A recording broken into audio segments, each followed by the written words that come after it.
Voilà, bonjour ou bonsoir. Nabino Bayenios Bozola Nabiso na Moma Oyo. Nous sommes là avec Attraction, campagne d'évangélisation Docteur Jésus na Brésil 2018.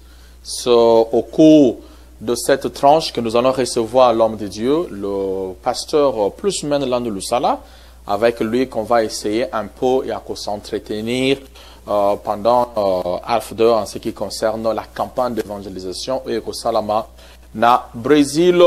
Na avril il y a année Oyo 2018. Alors au cours de la campagne d'évangélisation, Batebele ils viennent, Batebele Baroya Bissika et Belé, il y a des gens qui viendront écouter la parole, il y a des gens qui viendront pour donner leur vie au Seigneur Jésus. Il y a Batoussou Baroya parce qu'ils ont des problèmes. Et qu'est-ce qui se passe au cours d'une campagne d'évangélisation? Pourquoi toujours la campagne d'évangélisation? Eh bien, question nous sowana tokomekako répondre ensemble avec le pasteur Papi Landou Lusala. Une fois de plus, pasteur, bonsoir. Bonsoir, oncle Christian. Comment vous allez, papa? Ouais, nous allons bien par la grâce de Dieu.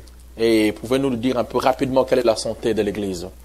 En tout cas, l'église marche très bien par la grâce de Dieu. Tout va bien. Et Dieu est toujours là. Et dans tous les services que nous faisons, nous pouvons sentir la présence de Dieu. Donc tout marche à merveille. Pasteur, Attraction, campagne d'évangélisation Docteur Jésus 2018. Votre impression? Vraiment, campagne d'évangélisation Docteur Jésus 2018.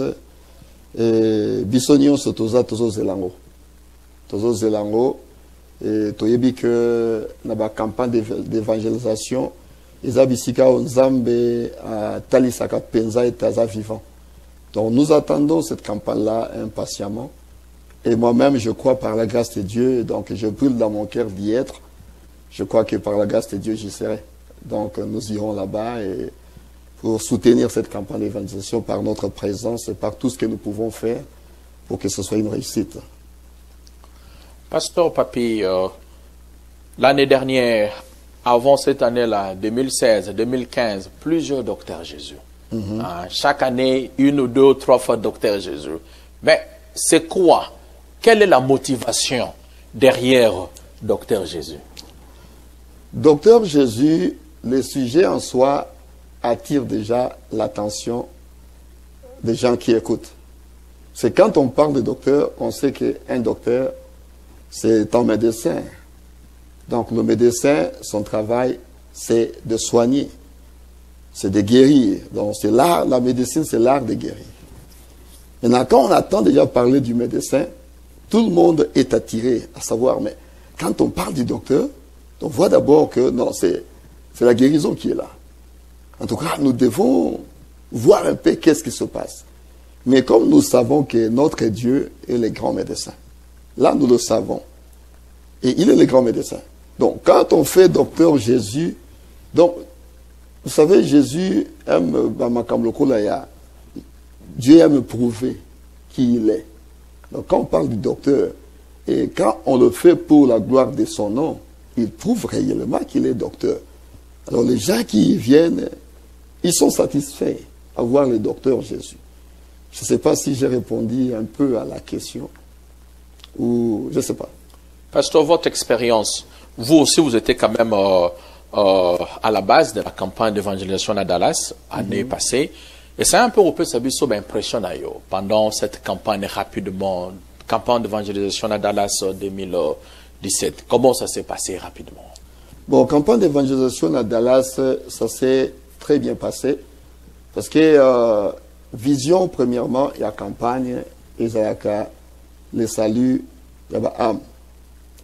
Et quand nous avions organisé cette campagne d'évangélisation, et nous étions dans des prières. Et pendant des prières, Dieu nous avait parlé. Je vous dis que Dieu nous a parlé d'une façon que c'était un peu difficile à comprendre ou difficile à comprendre ce qui allait se passer. Vous savez, pendant que nous prions, Dieu nous avait dit, le premier jour de la campagne, moi Dieu, je vous dis, vous ne verrez personne accepter la parole. Donc, c'était déjà dit. Vous ne verrez personne accepter la parole. Mais je guérirai les malades. Il nous a dit, mais le deuxième jour, c'est là où moi, je vais manifester ma puissance. Le deuxième jour, je sauverai les âmes. Et je guérirai aussi les malades. Donc, nous tous tels que nous étions là, on s'attendait à voir qu'est-ce qui allait se passer. Parce que, vous voyez, quand Dieu vous parle de quelque chose comme ça, vous êtes un peu curieux. Dans les premiers jours, il n'y aura pas des gens qui vont croire au message. Bon, c'est quoi? Donc, nous étions là, on attendait.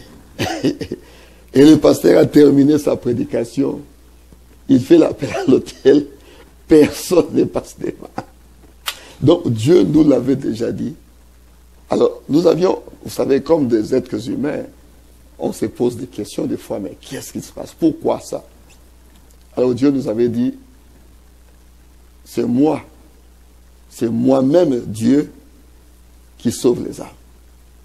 Donc, vous n'avez pas à me questionner. C'est comme ça que je veux que ce soit. Mais je sauverai les âmes. Mais ça sera le deuxième jour.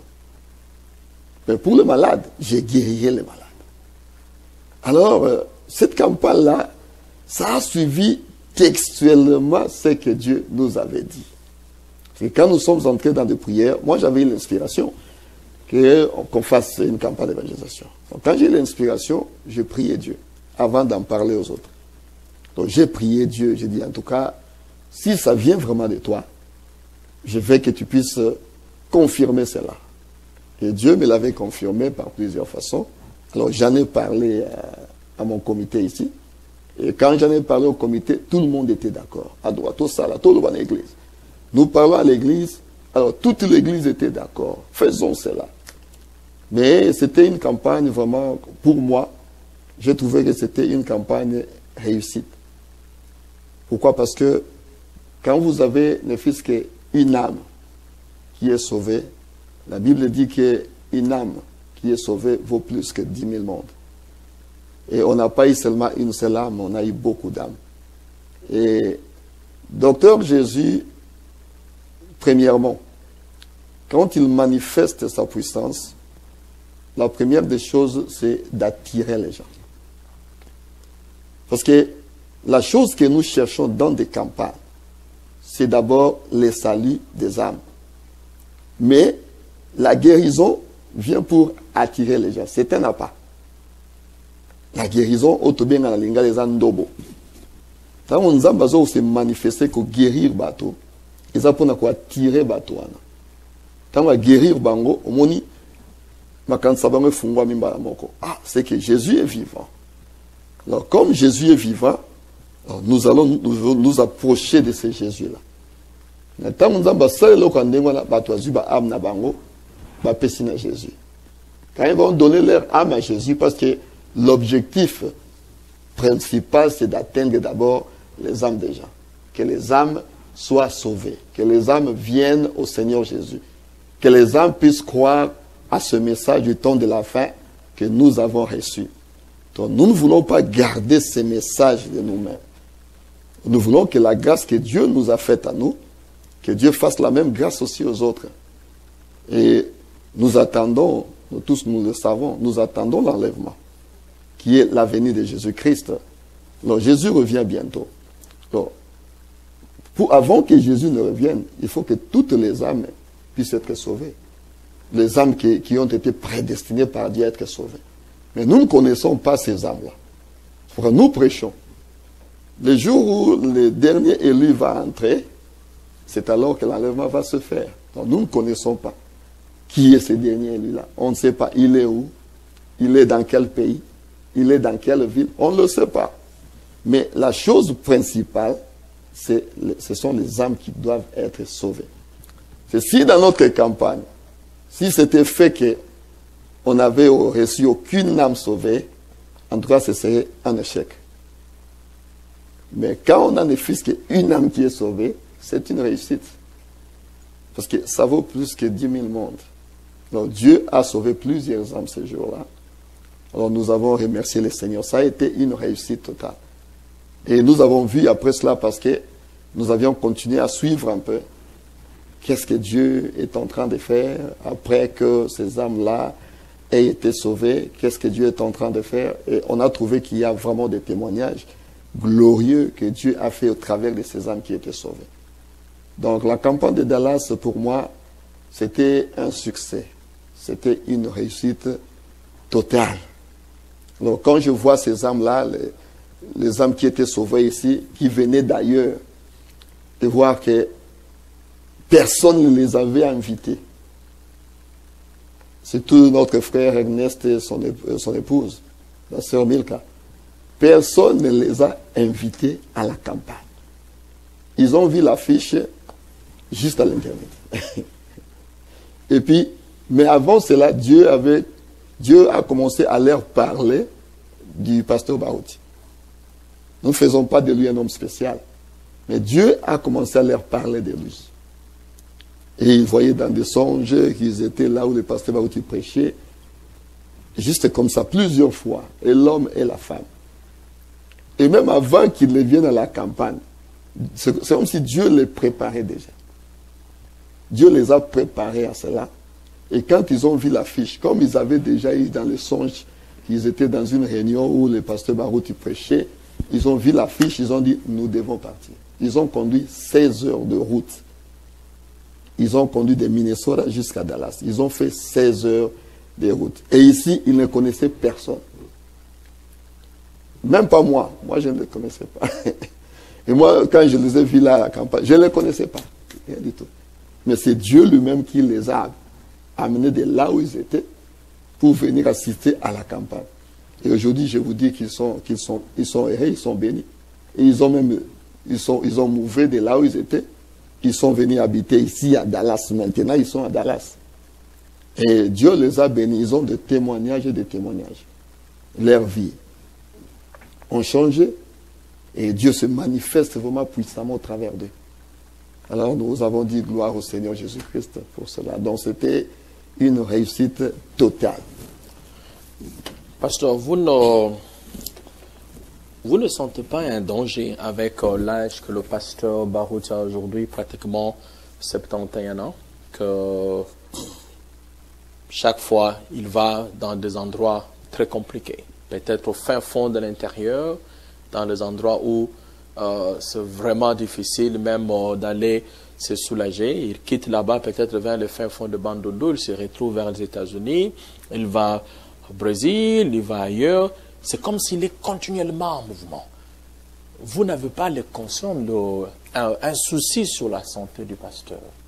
Avec son âge, il est toujours dans des avions pour l'évangélisation. Vous savez, moi, je m'en faisais beaucoup sur ça, personnellement. Parce que je lui en ai parlé plusieurs fois. Alors, moi, je me demandais, mais comment est-ce qu'il peut toujours être en voyage? Et puis, des voyages, surtout en Afrique, là, au Congo, fait un fond des villages et consorts. Donc, je m'en faisais tellement trop, à tel point que je lui ai parlé une fois, j'ai dit, papa, vous ne voyez pas qu'avec l'âge que vous avez, c'est comme si vous ne voyez pas les dangers de l'âge. Vous devez aussi vous reposer des fois. Tu sais, il me regarda, il me dit, mon fils, moi, je ne vois aucun danger. Et puis, les repos, vous me parlez que je dois me reposer. Moi, j'ai toujours senti à moi que le repos, ça sera au ciel. Je sens en moi la charge de faire le travail. Donc, si je ne fais pas ce travail que je fais, je ne serai pas à l'aise. J'ai un travail que Dieu m'a donné, je dois le faire. Donc, chacun de nous, comme serviteur de Dieu, Dieu a donné à chacun une charge. Et chacun a un travail. Donc le travail que Dieu lui a donné, ou la charge que Dieu lui a donnée, ce n'est pas la charge que Dieu m'a donnée, par exemple. Et les serviteurs de Dieu tels que nous sommes là, ou tels qu'ils sont là, ils sont dans une même équipe. C'est une équipe. Et dans l'équipe, il peut y avoir celui-ci qui est défenseur, il peut y avoir celui-ci qui est gardien, il peut y avoir celui-là qui est dans le terrain, mais chacun fait son travail. Alors, le travail que le gardien fait, ce n'est pas le travail peut-être que le défenseur pourra faire, mais c'est une équipe. Donc il y a plusieurs serviteurs de Dieu, plusieurs membres dans ce corps-là. Donc les serviteurs de Dieu sont beaucoup, mais chacun a une charge spécifique ou particulière que Dieu lui a donné. À lui, c'est ça la charge que Dieu lui a donnée. Alors moi, ce n'est pas ce que Dieu m'a donné. Il y a quelqu'un d'autre qui a aussi une autre charge. Mais ils sont là dans une même équipe, ils se complètent. Donc se complètent tous ensemble, ils travaillent pour la gloire de Dieu. Donc c'est un corps. Mais lui, il dit, c'est ça la charge que Dieu a mis en lui. Donc s'il ne fait pas ça, en tout cas, il ne se sentira jamais à l'aise. Donc dans son cœur, il sent toujours qu'il doit aller évangéliser, il doit aller prêcher, il doit aller faire ceci pour Dieu. C'est ça ce qu'il sent. Moi, j'ai fait une expérience là, l'année passée, je vous dis, je suis allé au Congo 2 fois. Et au mois de janvier, j'ai fait 4 jours, j'ai pris l'avion, vous savez, premièrement, c'est au-delà de 24 heures de voyage. Je suis allé après 4 jours et je suis revenu. Donc 24 heures aller ou 26 heures, et 26 heures ou 28 heures de retour. Et après un mois, je suis encore reparti. Quand j'étais retourné ici, j'étais à l'hôpital. Je suis allé à l'hôpital. Ce n'est pas quelque chose que Dieu a mis en moi. Mais lui peut faire ça à tout moment. Donc quand Dieu vous donne une charge, Dieu vous donne aussi cette capacité-là d'accomplir la tâche qu'il vous a donnée. Donc si Dieu me donne une tâche, Dieu me donnera la possibilité ou toutes les capacités d'accomplir la charge qu'il m'a donnée à moi. Donc chacun a sa place dans le service ou dans le corps de Jésus-Christ. Dans tout ce que nous faisons, chacun a une place. Ça, c'est sa place à lui. Donc moi, j'ai ma place à moi. Pasteur, puisque nous parlons de la campagne Docteur Jésus 2018 au Brésil, déjà pratiquement au mois d'avril, dans quelques mois, le mois de janvier pratiquement prend fin, février, mars, avril. Il y a des gens qui vont quitter de plusieurs endroits. Il y a ceux qui viennent de Dallas, il y a ceux qui viennent de Canada, France, par-ci, par-là, ils iront à la campagne. Nous voulons être sûrs et certains, puisque nous vous avons aujourd'hui sur le plateau, est-ce qu'au niveau de logistique, de la préparation de la campagne, est-ce que tout est confirmé? Est-ce que vous avez un peu l'idée que tout est confirmé? La salle, parce qu'il ne faudra pas que les gens, à la dernière minute, apprennent que non, voilà, il y en a eu un petit problème logistique. Et c'est un peu de nous parler. Avons-vous un peu une idée sur l'organisation qui se passe là-bas? Bon, en tout cas, je n'ai pas encore causé avec les organisateurs là-bas, mais je pense avec l'expérience que nous avions eue ici, dans la campagne que nous avions organisée, je crois que nous avions été organisés de telle façon que nous avions déjà fait le tout avant même la campagne. Parce qu'avant de confirmer la campagne, vous devez premièrement avoir une place. Parce que les places dépendent aussi des dates que vous mettez pour les campagnes. Donc quand vous avez déjà une place et vous avez confirmé la salle, c'est alors que vous pouvez mettre une date. Et je crois que c'est là ce qu'ils ont fait, parce qu'ils ont déjà, ils ont mis la place là où la campagne sera, donc c'est que c'est confirmé. Et pour recevoir les gens, je pense que nous ici, partout où les gens s'organisent, ils ne sont toujours pas en mesure de recevoir tout le monde comme ça. Prendre tout le monde en charge, ça je le dis, je n'ai pas causé avec eux. Mais quand même les gens, nous allons quelque part, nous devons savoir que nous allons pour soutenir. Parce que qui dit campagne, ça montre déjà des dépenses qui sont déjà faites là. Alors nous qui allons pour soutenir cette campagne, je crois que si il se fait que nous nous prenions en charge, ça ne sera pas une mauvaise chose. Parce que ces gens-là ont déjà dépensé. Alors, si nous allons encore pour leur faire dépenser, ça sera trop sur eux, selon moi. Parce qu'il y a beaucoup de gens qui sont venus à notre campagne de Dallas. Alors, ils avaient fait leur réservation des hôtels, par exemple. On a trouvé des hôtels peut-être avec discount et tout ça. Et chacun pouvait peut-être... Bon, il y a de ceux-là que nous pouvions supporter. Mais il y a quand même de ceux-là qui sont venus, qui ont fait les réservations. Ils ont trouvé...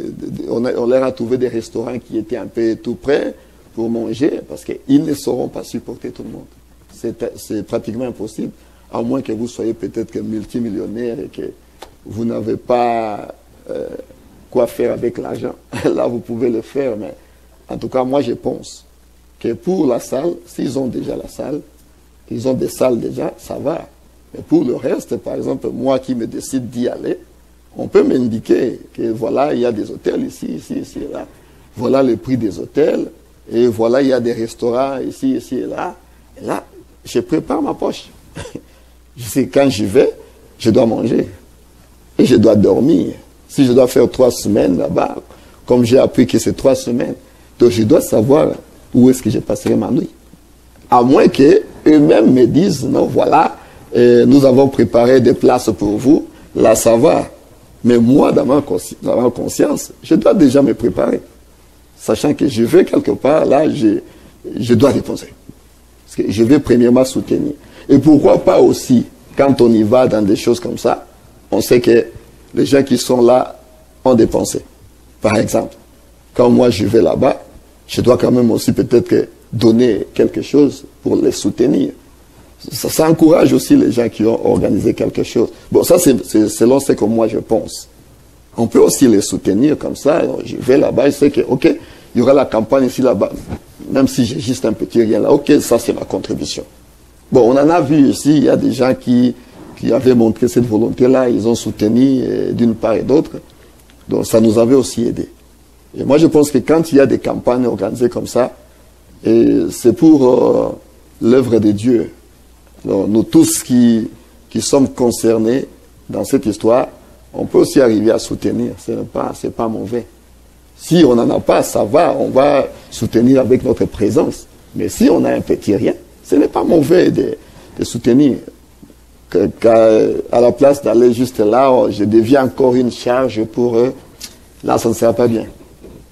Quand je deviens une charge pour eux, là, ils doivent prendre tout en charge, tout ça, me nourrir et pendant tout ce temps, et puis me donner une place d'hôtel, ça coûte beaucoup. Donc, c'est un peu ce que moi je pense. Hein. Pasteur, les gens qui viennent dans une campagne d'évangélisation, il y a des gens qui ont beaucoup de problèmes, il y a ceux qui sont malades. On nous a parlé le cas d'une maman qui souffre là-bas au Brésil, où il dépense pratiquement, je crois, 5-6 000 dollars par semaine, ou je ne sais pas moi, pour acheter des comprimés. Et les gens, ils ont dit en tout cas, ils n'ont pas besoin que le pasteur prie pour eux au téléphone, mais ils ont besoin eux-mêmes, quand le pasteur sera là au mois d'avril, que le pasteur puisse prier pour eux. Vous voyez la foi que les gens ont. Ça se passe un peu comment au cours d'une campagne d'évangélisation. Les gens qui sont guéris, ils sont guéris parce qu'ils ont la foi, ou tout simplement ils sont guéris parce que c'est Dieu qui a pitié pour eux, ou c'est le don que Dieu a donné à l'homme de Dieu qui exerce, qui agit pendant. Ça se passe un peu comment la guérison divine?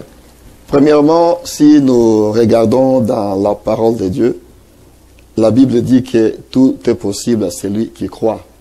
Parce que Dieu travaille avec la foi. Et quand il y a une campagne d'évangélisation, bon, on peut avoir, comme notre pasteur, un don de guérison. Mais si vous n'avez pas confiance en cette personne-là, ou vous n'avez pas foi à cette personne-là, et rien ne se fera. Premièrement, vous devez croire à cette personne-là qu'il est serviteur de Dieu. C'est comme Dieu avait dit à Abraham, que si tu amènes le peuple à te croire, alors rien ne résistera à tes prières, même pas le cancer. Donc on devait croire à cet homme-là, qu'il est serviteur de Dieu, qu'il est un homme de Dieu, que Dieu marche avec lui. Donc quand vous avez la foi, et votre foi, et les dons que Dieu a mis dans la personne, ça va agir. Donc c'est tout ensemble. Mais Dieu aussi est souverain. Dieu est souverain. Dieu guérit qui il veut. Donc rien ne me dit pas que tout le monde qui sera là, ou tout malade qui sera là, sera guéri. Mais Dieu sait qui est-ce qui sera guéri et qui ne sera pas guéri. Mais il nous est demandé d'avoir la foi.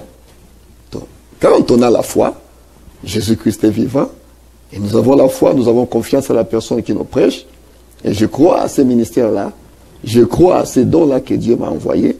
Alors, ma foi et les dons que Dieu a envoyés dans la parole de Dieu, ça produit la guérison.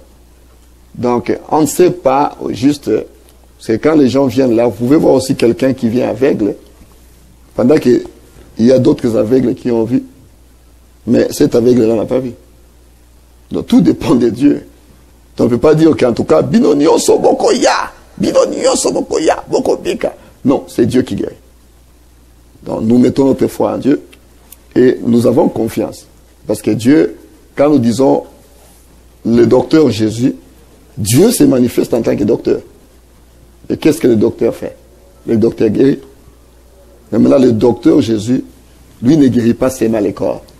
Mais quand il guérit les corps, et il guérit aussi l'âme.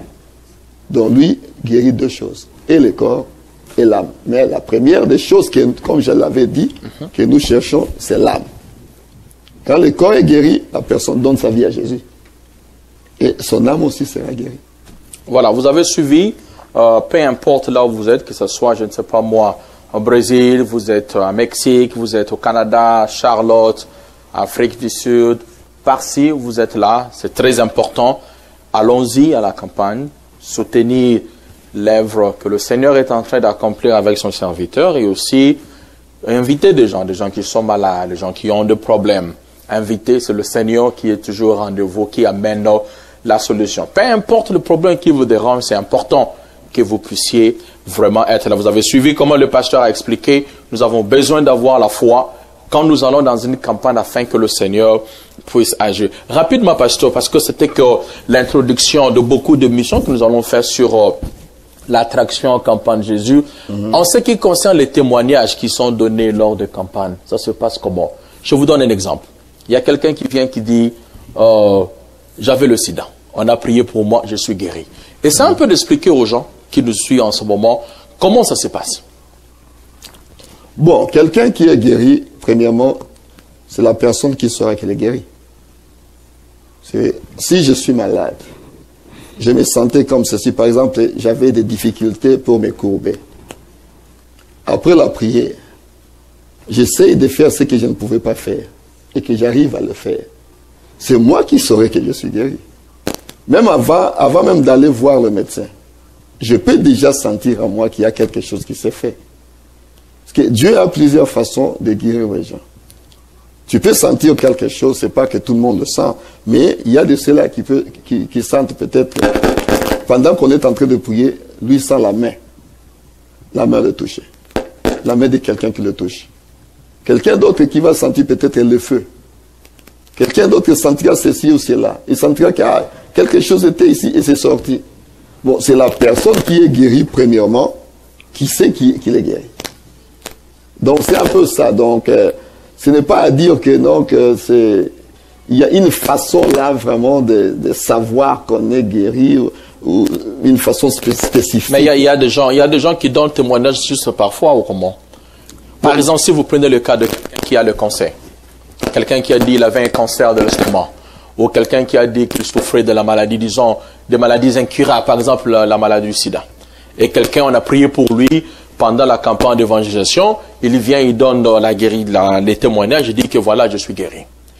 Est-ce que lorsque l'homme de Dieu demande à cet homme d'aller se faire examiner, c'est juste le manque de foi à cette guérison que la personne témoigne, il a reçu, ou tout simplement on accepte son témoignage tel que sans pourtant lui demander d'aller se faire examiner? Je vais donner un exemple. Juste la semaine ici, il y a un frère qui m'a appelé depuis Kinshasa. Il m'a appelé, bon, lui sentait de m'appeler. Parce qu'il a senti que je pouvais prier pour lui. Donc, le frère qui m'appelle me dit, pasteur, je suis ici à l'IT, aux cliniques universitaires, et en tout cas, je ne sais pas comment me tenir debout. Et les pieds étaient gonflés, il m'a envoyé des photos.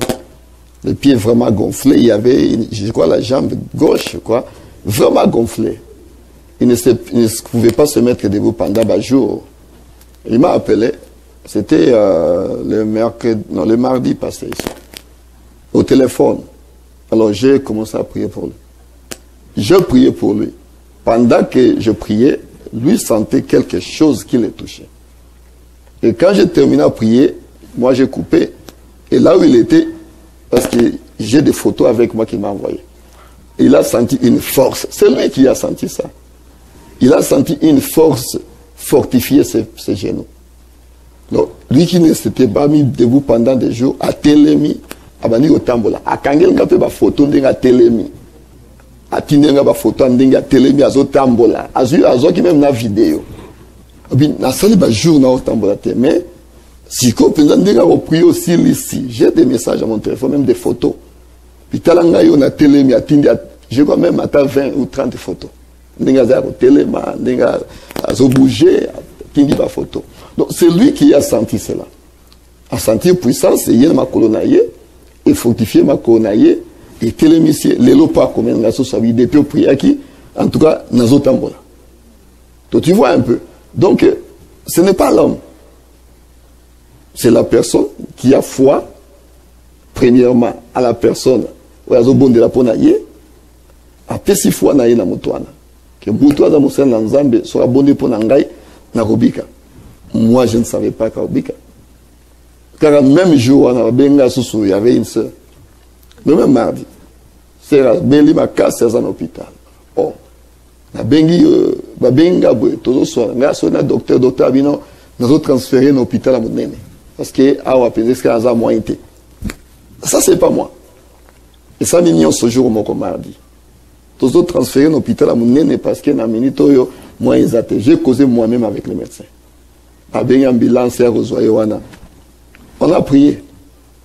Est-ce que vous avez besoin de la foi? Même si vous avez bien à l'hôpital, mais nous avons prié. Là, ce n'est pas moi. Et quand nous avions prié, on a terminé. Amen, amen.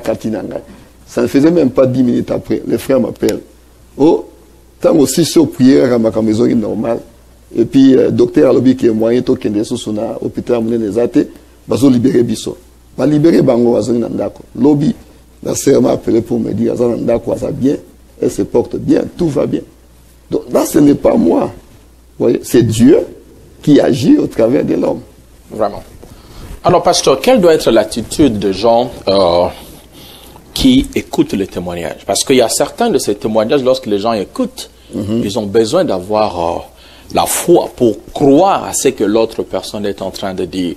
Mais nous sommes en train de constater aujourd'hui, surtout dans le monde du message, les gens sont devenus un peu beaucoup plus réticents en ce qui concerne les témoignages. Lorsque quelqu'un est en train d'écouter les témoignages, ils sont là, au lieu d'avoir la foi, au lieu de dire gloire à Dieu.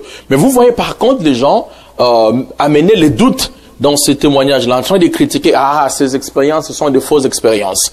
Qu'est-ce qui fait ça? Est-ce que pendant la campagne d'évangélisation, Frère Branham a demandé aux gens d'amener le mouchoir et prier pour cela. Est-ce que l'on peut aussi demander aux gens qui viendront, qui n'ont peut-être pas de possibilité pour des gens qui sont malades au fin fond, d'amener aussi des mouchoirs afin que lorsqu'on prie ce mouchoir-là, qu'ils amènent et mettent sur les gens pour que les gens soient guéris. Qu'est-ce qui fait un peu ça parmi, surtout les chrétiens, de devenir un peu réticents lorsqu'ils écoutent les témoignages, au lieu tout simplement de dire gloire au Seigneur pour ce que Dieu a fait dans la vie de tel ou de tel? Bon, moi, je peux répondre par ceci. Ce n'est pas pour être sacrilège, mais je pense. La Bible dit que celui qui s'approche de Dieu doit premièrement croire que Dieu existe. Et quand tu sais que Dieu existe, Dieu lui-même, de nature, il est surnaturel. Et le frère Branham dit que là où Dieu se trouve, il doit y avoir du surnaturel. Et lui-même, le frère Branham dit que le surnaturel, dans le surnaturel, il y a des prodiges, des miracles. Il y a des grandes choses qui s'opèrent. Donc quand Dieu est quelque part, toutes ces choses-là doivent suivre Dieu parce que c'est ça sa nature. Dieu est surnaturel. Il est miraculeux. Et quand on parle de miracles, nous voyons des guérisons divines, on voit des grandes choses. Donc c'est ça la nature de Dieu. Donc quand on s'approche de Dieu et qu'on a fait l'expérience avec Dieu, on croira réellement que c'est Dieu-là avec qui on a fait l'expérience est réellement vivant. Si moi je sais que Jésus est vivant, je ne douterai pas du témoignage que l'autre donne. C'est l'expérience que moi je fais avec Dieu. Parce que chacun de nous, quand nous marchons avec Dieu, nous devons marcher avec Dieu pas parce que l'autre a marché avec Dieu comme ceci. Mais je dois moi-même chercher à passer par une expérience avec ce Dieu-là. Une fois que j'ai reçu cette expérience avec Dieu, alors c'est ça mon ancre à moi. Et je croirais que Dieu est vivant. Quand il y a un témoignage qui est donné, je saurais que mon Dieu à moi est capable de faire ce que cette personne-là est en train de dire. Je ne douterai pas. Bon, si la personne fabrique cela, ce n'est pas mon problème à moi à douter. C'est entre la personne et Dieu, parce que c'est lui qui est le juge. Mais quelqu'un qui donne un témoignage, moi je suis ici à côté, ah bah témoignage Johanna, non, je peux blasphémer. Parce que si c'est réellement un témoignage qui vient de Dieu, je blasphème. Mais moi, je suis un croyant. Je sais que mon Dieu est capable de faire ça. Alors, si lui a fabriqué cela, ce n'est pas mon problème. Le juge, c'est Dieu. C'est Dieu qui va le juger, pas moi. Donc moi, je suis croyant. Je crois et j'avance. Est-ce que les gens peuvent amener des mouchoirs? Les gens qui viendront amener beaucoup de mouchoirs afin que le pasteur prie pour ce mouchoir-là, et bien voilà, ils peuvent ramener ça là où ils viennent et puis mettre sur le malade aussi. Oui, certainement. Certainement. Parce que même le frère Branham l'a fait. On amenait des mouchoirs, il prie sur les habits des mouchoirs. Pas seulement des mouchoirs, les gens amenaient même des habits. Nous voyons cela même dans des campagnes du pasteur Barouti. Il prie comme ça et sur un linge, on impose sur un malade, il est guéri. Donc Dieu le fait. Parce que même dans la Bible, quand nous rentrons dans la Bible, et la Bible nous dit que Pierre marchait. Et quand Pierre marchait, l'ombre de Pierre guérissait les malades. Ce n'est pas Pierre qui touchait les gens, mais c'est juste l'ombre de Pierre qui touchait les gens. Son ombre à lui guérissait les malades. Et le mouchoir ou bien le mouchoir, ils ont touché par un homme de Dieu, a prié pour Nango. Alors, il y a une puissance qui accompagne ce mouchoir. Donc, quand on impose ce mouchoir sur les malades, ou même un habit qu'un malade porte, ça lui donne la guérison. Voilà, merci beaucoup, vous avez suivi, c'était l'introduction. Il y a Traction, campagne Docteur Jésus au Brésil 2018. Toyambaki Lelo, l'homme de Dieu, le révérend pasteur Papi plus Mendeland Lusala, c'est avec lui que nous avons commencé cette introduction. Nous allons revenir, Dieu voulant, la semaine prochaine pour continuer Traction et Ango jusqu'à ce que Toko Arokoma na Ngongaya campagne d'évangélisation. Nous allons donner le temps au pasteur de pouvoir rapidement lancer le message. Vous pouvez regarder la caméra. Les gens qui vous regardent, qu'est-ce qu'il va? Est-ce que vous pouvez lancer un message aux gens qui nous écoutent en ce moment pour l'événement de Brésil 2018, révérend? Voilà, merci beaucoup. Je tiens à inviter tout le monde à ces campagnes qui auront lieu au Brésil. Et nous avons l'expérience du docteur Jésus. Nous savons de quoi le docteur Jésus est capable. Et le docteur Jésus travaille avec son humble serviteur, le pasteur Barouti Kasongo. Et je crois que si vous venez, ayez foi. Ayez foi. Et Dieu vous donnera ce dont vous avez besoin. Donc venez nombreux. Venez nombreux, venez nombreux. Et venez, je crois que Jésus-Christ n'a jamais failli. Donc ces campagnes organisées, je crois, de la façon dont je connais le docteur Jésus et de la façon dont je sais de quoi il est capable, je crois que le docteur Jésus agira certainement pour votre cas, pour ton cas à toi. Donc vous allez nous calmer tout le monde. Donc docteur Jésus, aïe ce qu'on est pour nous. Parce que docteur, aïe pour la bateau basa maladie. Donc, mutoza malade, il a besoin de docteur. Donc, il y a un problème, yaka. Le docteur Jésus a coupé sa solution. Je suis sûr du docteur Jésus parce qu'il est vivant. Depuis qu'il est ressuscité des morts, il est toujours vivant au siècle des siècles. Donc, Jésus-Christ, le vrai docteur, il agira. Boya, bofuta batike, tokende bisson se soutenir la campagne docteur Jésus na Brésil, tokende. Jésus agira certainement. C'est ça mon message. Venez nombreux, payez vos billets, venez assister et vous ne serez pas déçus. Que Dieu vous bénisse. Merci beaucoup, pasteur. Ça a été un bon plaisir de passer avec le temps, avec notre pasteur. C'est toujours difficile de la voir, tenant compte de beaucoup d'occupations à Zanayango. Alors le Seigneur nous a fait grâce Lélo qu'on soit là pour vous. C'est un cas individuel qui vous concerne, comme le pasteur a dit. D'abord, ça sera les cas qui vous concernent. Peu importe les problèmes, allons-y. Au Brésil, le Seigneur sera au rendez-vous.